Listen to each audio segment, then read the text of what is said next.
સુરત શહેરમાં ગણતરી શરૂ. સુરતના સાંસદ મુકેશ દલાલ દ્વારા વસ્તી ગણતરીમાં નામ નોંધાણી કરી. પાલિકાના અધિકારીઓ ઓફિસ ખાતે પહોંચી નોંધાણી કરાવી. લોકોને આ અપીલ પર કરવામાં આવી અને કોઈ વસ્તી ગણતરીના નામે છેતરપિંડી કરે તો ઓટીપી ના આપો. સુરત શહેરમાં મતગણતરી શરૂ. સુરતના સાંસદ મુકેશ દલાલ દ્વારા વસ્તી ગણતરીમાં નામ નોંધાણી કરી અને પાલિકા અધિકારીઓ અને ઓફિસ ખાતે પહોંચી નોંધણી કરવામાં આવી.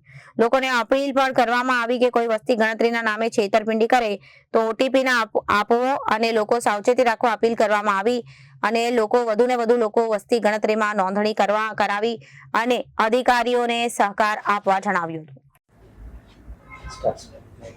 તારીખ 17 મેથી તારીખ 31 મે દરમિયાન ભારત સરકાર દ્વારા એક અતિ મહત્ત્વના કાર્યક્રમ વસ્તી ગણતરીની શરૂઆત થઈ રહી છે.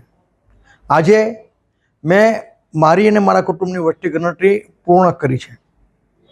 વસ્તી ગણતરીના આધાર પર ભારત સરકાર અને રાજ્ય સરકાર લોકહિતની જે યોજનાઓ છે, શિક્ષણ અંગેના નિર્ણયો, આવાસ અંગેના નિર્ણયો, આરોગ્ય વિષયક યોજનાઓ, અનેક પ્રકારની યોજનાઓ આ માહિતીના આધાર પર બનતી હોય છે.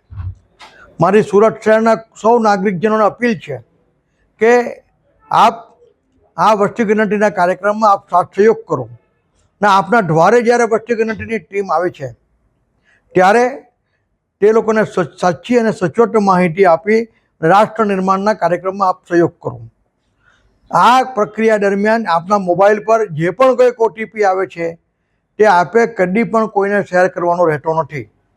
ઉપરાંત અગર આપ જો ઓનલાઈન ફોર્મ ભરો છો તો એમાં જો ધારો કે કોઈ ક્ષતિ રહી જાય છે તો તેમાં પણ ચિંતા કરવાની આવશ્યકતા નથી, એ સુધરી શકે છે.